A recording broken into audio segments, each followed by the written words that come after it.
Hello everyone, this is Alex Smith. Welcome to knowledge the ambition. स्वागत है आपका knowledge the ambition के इस सेशन में। तो यहाँ पर हम कर रहे हैं rapid series on the GS questions. जी हाँ, जर्नल स्टडीज़ के क्वेश्चंस की ये रैपिड सीरीज़ है जिसमें हम 10,000 मोस्ट इम्पॉर्टेंट क्वेश्चंस को डिस्कस करेंगे। 10,000 मोस्ट इम्पॉर्टेंट क्वेश्चंस रहेंगे। जीएस क्वेश्चन सभी रहेंगे। आपको जनरल स्टडीज़ के जितने भी इम्पॉर्टेंट क्वेश्चंस बनते हैं तो उसी से है फॉर ऑल कम्पिटिटिव एग्ज़ाम्स। यदि आप किसी भी कम्पिटिटिव एग्ज़ाम्स की तैयारी कर रहे हो तो ये क्वेश्चंस आपके लिए काफ़ी इंपॉर्टेंट होंगे। तो आपको जो है वीडियो के एंड तक ज़रूर बने रहना है। इससे पहले की वीडियोस अगर आपने नहीं देखी है तो आप प्लेलिस्ट सेक्शन में जाके या वीडियो सेक्शन में जाके उन वीडियोज़ को देख सकते हो, क्योंकि ये हमारा पार्ट 5 है।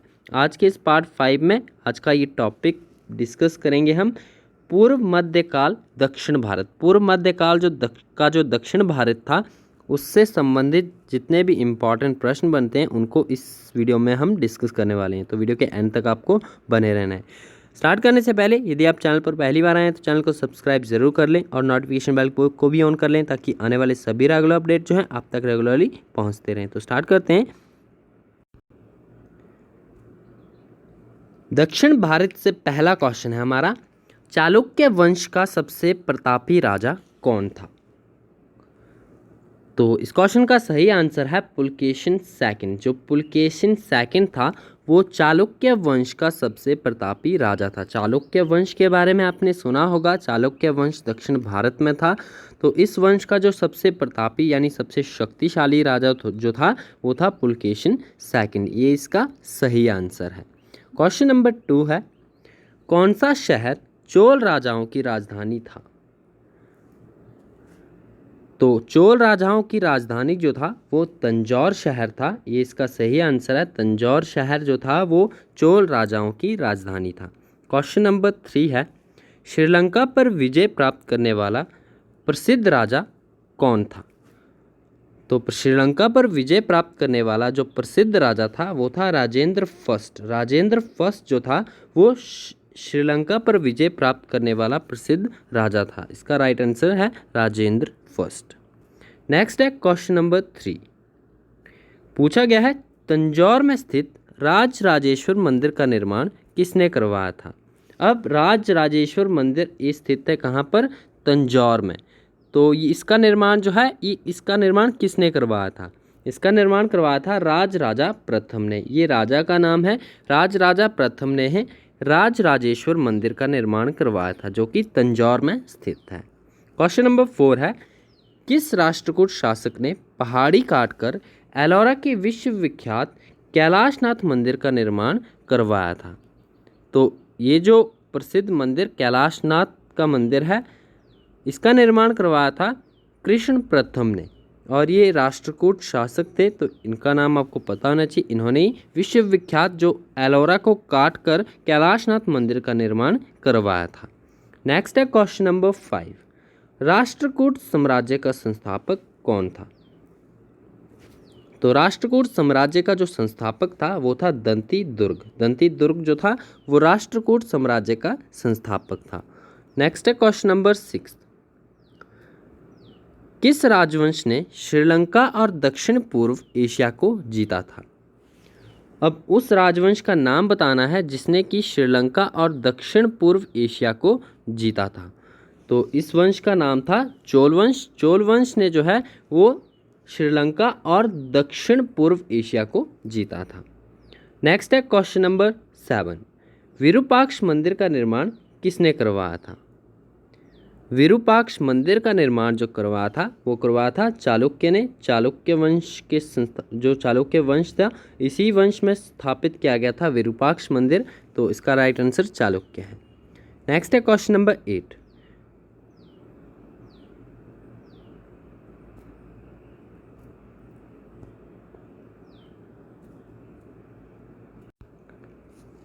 क्वेश्चन आपका इस प्रकार से होगा कि यहाँ पर क्वेश्चन आपका रॉन्ग टाइप हो गया। यहाँ पर इस प्रकार से है कि पल्लवों का जो एकाश्मीय रथ था, पल्लवों का एकाश्मीय रथ वो कौन सी जगह से मिला है?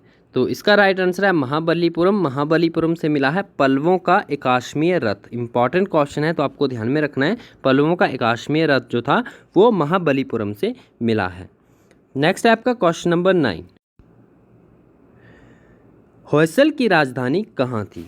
होयसल की राजधानी कहाँ पर थी? तो ये थी द्वार समुद्र में। होयसल की राजधानी कहाँ पर स्थित थी? ये द्वार समुद्र में स्थित थी।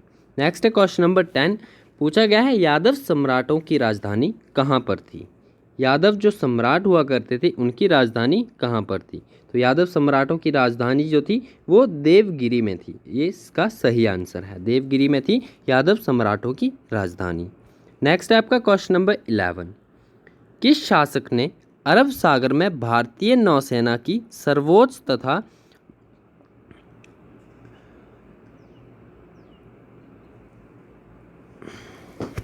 क्वेश्चन आपका इस प्रकार से कि किस शासक ने अरब सागर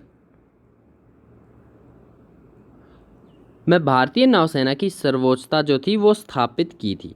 तो ये स्थापित की थी राजा प्रथम ने। राजा प्रथम ने ही जो है वो अरब सागर में भारतीय नौसेना की सर्वोच्चता जो थी वो स्थापित की थी। क्वेश्चन नंबर 12 है, पांड्य साम्राज्य की राजधानी कहाँ थी? पांड्य भी एक साम्राज्य था, दक्षिण भारत का साम्राज्य था। तो आपको बताना है इसकी राजधानी कहाँ थी? तो इसकी राजधानी जो थी वो मुदेरे में थी। मुदेरे नामक स्थान पर थी पांड्य राज्य की राजधानी। नेक्स्ट है क्वेश्चन नंबर 13, ऐहोल का लड़खा मंदिर किस देवता का है? तो जो ऐहोल का लड़खा मंदिर है वो किस देवता का है? वो है सूर्य देवता का। ये इसका सही आंसर है। इंपॉर्टेंट क्वेश्चन है, कई बार एग्जाम्स में का पार्ट ये बन चुका है, तो आपको ध्यान में रखना है ऐहोल का लड़खा मंदिर जो है वो सूर्य देवता का मंदिर है। नेक्स्ट है क्वेश्चन नंबर 14, मामल्लपुरम किसका समानार्थी है? तो मामल्लपुरम एक आपका साम्राज्य था, एक स्थान था, तो आपको बताना है कि ये किसका समानार्थी था? तो ये महाबलीपुरम का समानार्थी था। नेक्स्ट क्वेश्चन नंबर 15, किस वंश के शासक के पास एक शक्तिशाली नौसेना थी? तो दक्षिण भारत की बात की जा रही, तो दक्षिण भारत के किस शासक के पास एक शक्तिशाली नौसेना थी? तो ये चौल वंश के शासकों के पास जो थी एक शक्तिशाली नौसेना थी। इन्होंने अपनी एक शक्तिशाली नौसेना स्थापित की हुई थी। नेक्स्ट है क्वेश्चन नंबर 17, भगवान नटराज का प्रसिद्ध मंदिर कहाँ पर स्थित है? तो भगवान नटराज का जो प्रसिद्ध मंदिर है वो स्थित है चिदम्बरम में। ये इसका सही आंसर है, चिदम्बरम में स्थित है भगवान नटराज का प्रसिद्ध मंदिर। नेक्स्ट है क्वेश्चन नंबर 17, राष्ट्रकूटों का पतन किसने किया? तो राष्ट्रकूटों का जो पतन किया था वो तालिब सेकंड ने किया था। इसका नाम आपको ध्यान में रखना है, तालिब सेकंड ने ही राष्ट्रकूटों का पतन किया था। नेक्स्ट है क्वेश्चन नंबर 18, प्रशासन के क्षेत्र में चोल वंश की मुख्य देन क्या थी? अब चोल वंश की जो मुख्य देन पूछी गई है वो प्रशासन के क्षेत्र में पूछी गई। तो प्रशासन के क्षेत्र में जो चोल वंश की मुख्य देन थी वो थी सुसंगठित स्थानीय स्वशासन। जो संगठित इनका स्थानीय स्वशासन हुआ करता था वही इनकी मुख्य देन है प्रशासन के क्षेत्र में। नेक्स्ट है आपका क्वेश्चन नंबर 19, तीन मुख वाली ब्रह्मा विष्णु व महेश की मूर्ति कहाँ स्थित है? तो तीन मुख वाली जो ब्रह्मा विष्णु और महेश की मूर्ति है वो स्थित है एलिफेंटा केव्स में। एलिफेंटा की गुफाओं में स्थित है तीन मुख वाली ब्रह्मा विष्णु और महेश की मूर्ति। नेक्स्ट है क्वेश्चन नंबर 20, महाभारत का भारत वेणता के नाम से किसने तमिल भाषा में अनुवाद किया था? मोस्ट इम्पॉर्टेंट क्वेश्चन है, तो आपको पता होना चाहिए महाभारत का जो भारत वेणता के नाम से तमिल भाषा में अनुवाद किया गया है। तो ये किसने किया है? ये किया है पेरू देवनार ने। ये नाम आपको ध्यान में रखना है, पेरू देवनार के द्वारा जो है महाभारत का भारत वेणता के नाम से जो है तमिल भाषा में अनुवाद किया गया है। तो ये आपको ध्यान में रखना है, मोस्ट इम्पॉर्टेंट क्वेश्चन, इसे नोट कीजिएगा। नेक्स्ट है क्वेश्चन नंबर 21, राजेंद्र चोल द्वारा बंगाल अभियान के समय बंगाल का शासक कौन था? यानी जिस समय राजेंद्र चोल द्वारा जो है बंगाल अभियान शुरू किया गया उस समय बंगाल का शासक कौन था? तो उस समय बंगाल का जो शासक था वो था महिपाल फर्स्ट। ये इसका सही आंसर है। नेक्स्ट है क्वेश्चन नंबर 22, चालुक्य विक्रम संवत का शुभारंभ किसने किया था? तो चालुक्य विक्रम संवत का जो शुभारंभ किया था वो किया था विक्रमादित्य सिक्स्थ ने। विक्रमादित्य सिक्स्थ के द्वारा ही चालुक्य विक्रम संवत का शुभारंभ किया गया था। नेक्स्ट है क्वेश्चन नंबर 23, पल्लवों की राज्य भाषा क्या थी? आपको यहाँ पर बताना है पल्लवों की जो राज्य भाषा थी वो क्या थी। तो इसका सही आंसर है संस्कृत। पल्लवों की जो राज्य भाषा थी वो संस्कृत थी। नेक्स्ट है क्वेश्चन नंबर 24। 12वीं सदी के राष्ट्रकूट वंश के पंचशिलालेख किस राज्य में मिले हैं? तो 12वीं सदी के जो राष्ट्रकूट वंश के पंचशिलालेख हैं वो कर्नाटक राज्य में मिले हैं। ये आपको ध्यान में रखना है। यदि आपको वीडियो पसंद आता है तो वीडियो को लाइक भी ज़रूर कर देना है और अपने फ्रेंड्स का शेयर भी ज़रूर करना है। और इनमें से आपको क्वेश्चंस काउंट भी करने हैं कि इसमें से कितने क्वेश्चन जो थे वो आपको आते थे। नेक्स्ट है क्वेश्चन नंबर 25। कौन से राज्य के शासक अपने शासनकाल में उत्तराधिकारी नियुक्त कर देते थे? तो चोल वंश के जो शासक थे वो अपने शासनकाल में ही अपने उत्तराधिकारी की नियुक्ति कर देते थे। इसका सही आंसर है चोल वंश। नेक्स्ट है क्वेश्चन नंबर 26। पूछा गया है दक्षिण भारत का तकोलम का युद्ध किस किस के मध्य हुआ था? तो तकोलम का जो युद्ध था वो किस किस के मध्य हुआ था? ये हुआ था आपका चोल वंश और राष्ट्रकूटों के मध्य। दक्षिण भारत में हुआ था तकोलम का युद्ध। ये युद्ध जो था वो चोल वंश और राष्ट्रकूटों के मध्य हुआ था। नेक्स्ट है क्वेश्चन नंबर 27। द्रविड़ शैली के मंदिरों में गोपुरम का अर्थ क्या है? अब गोपुरम ये टर्म है जो कि द्रविड़ शैली के मंदिरों में देखी जाती है, पाई जाती है। तो आपको बताना है इसका अर्थ क्या है।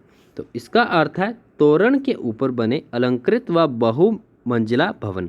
तोरण के ऊपर जो बने अलंकृत और बहुमंजिला भवन थे उन्हें गोपुरम कहा जाता था। तो गोपुरम का अर्थ आपका यही है। नेक्स्ट है क्वेश्चन नंबर 28।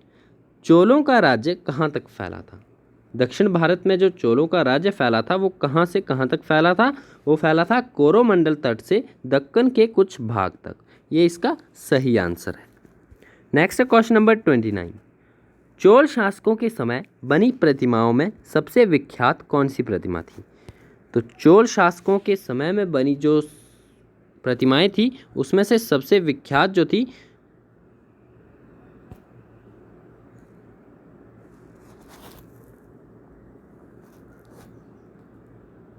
वो नटराज शिव की कांस्य प्रतिमा थी।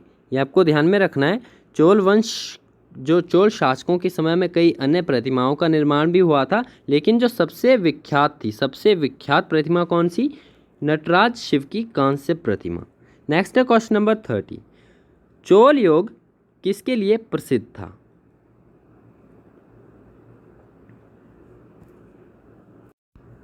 तो ये आपका चोल युग पूछा गया है यहाँ पर। चोल युग किसके लिए प्रसिद्ध था? तो चोल युग जो था वो प्रसिद्ध था ग्रामीण सभाओं के लिए, और ये इसका सही आंसर है। चोल युग ग्रामीण सभाओं के लिए मुख्य रूप से प्रसिद्ध था। नेक्स्ट है क्वेश्चन नंबर 31। पूछा गया है किस राजवंश का काल कन्नड़ साहित्य की उत्पत्ति का काल माना जाता है?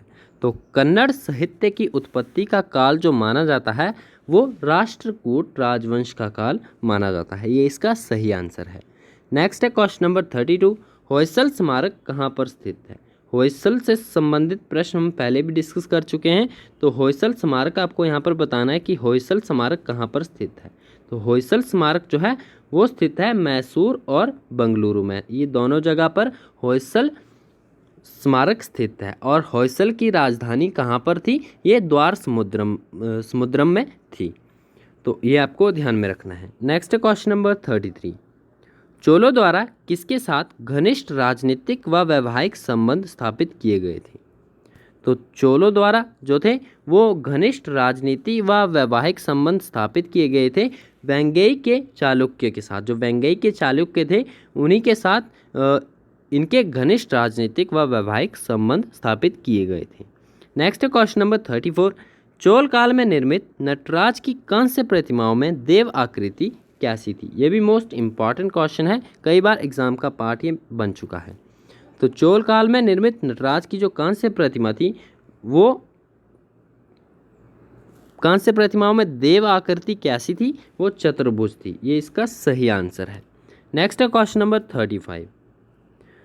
चोल साम्राज्य का संस्थापक कौन था? तो चोल साम्राज्य का जो संस्थापक था वो था विजयपाल। ये इसका सही आंसर है। ध्यान में आप रखना है आपको, साम्राज्यों के संस्थापक कई बार मेनली एग्जाम में पूछे ही जाते हैं। तो चोल साम्राज्य को जो संस्थापक थे वो थे विजयपाल। नेक्स्ट है क्वेश्चन नंबर 36, रुद्रमा किस राजवंश की प्रसिद्ध महिला शासक थी? रुद्रमा नाम आपको ध्यान में रखना है। रुद्रमा जो थी वो किस राजवंश की प्रसिद्ध महिला शासक थी? वो थी काकतीय राजवंश की। काकतीय राजवंश की प्रसिद्ध महिला शासक थी रुद्रमा। नेक्स्ट है क्वेश्चन नंबर 37, पूछा गया है राजराजा प्रथम का मूल नाम क्या था? अब राजराजा से संबंधित हमने कई क्वेश्चन डिस्कस किए प्रीवियस। तो राजराजा प्रथम का मूल नाम क्या था ये भी आपको पता होना चाहिए। तो राजराजा का जो प्रथम मूल नाम था, राजराजा प्रथम का जो मूल नाम था वो था अरिमोल वर्मन। ये नाम आपको ध्यान में रखना है, अरिमोल वर्मन जो था इनका मूल नाम था। क्वेश्चन नंबर 38 है, चोल युग में कड़िमे का अर्थ क्या है? ये एक टर्म है कड़िमे यहाँ पर, तो आपको बताना है कि कड़िमे का अर्थ क्या था। तो चोल युग में जो कड़िमे का अर्थ था वो था भू राजस्व एवं लगान। भू राजस्व और लगान को कड़िमे कहा जाता था। नेक्स्ट है क्वेश्चन नंबर 38। क्वेश्चन नंबर 39 है, तंजौर में स्थित राजराजेश्वर मंदिर किस देवता का है? तो तंजौर में स्थित राजराजेश्वर मंदिर से संबंधित भी हमने प्रश्न डिस्कस किया। तो आपको बताना है कि ये मंदिर किस देवता का है। तो ये मंदिर जो है वो शिव का है। ऑप्शन ये इसका सही आंसर है, शिव का मंदिर है। नेक्स्ट है क्वेश्चन नंबर 39, यहाँ पर 40 है, चोल युग में किसने हिरण्यगर्भ नामक त्यौहार का आयोजन किया था?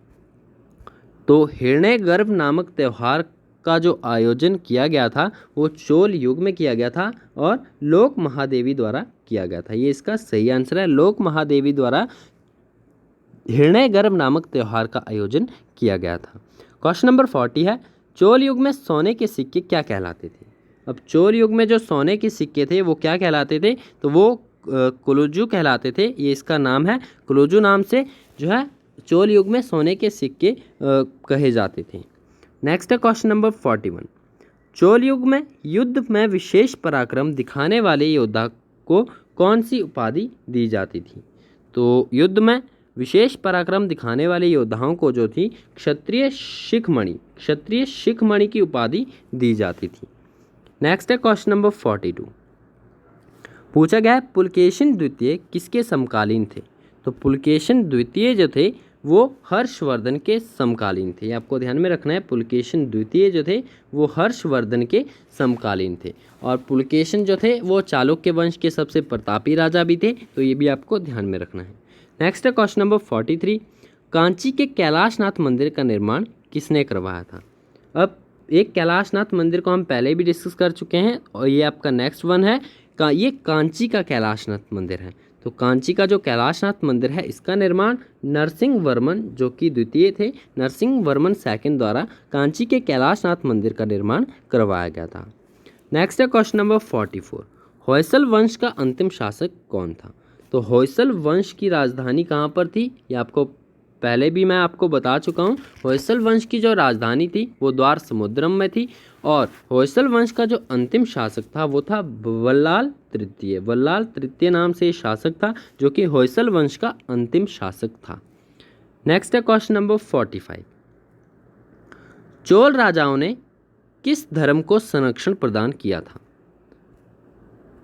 तो चोल राजाओं ने जो थे वो किस धर्म को संरक्षण प्रदान किया था?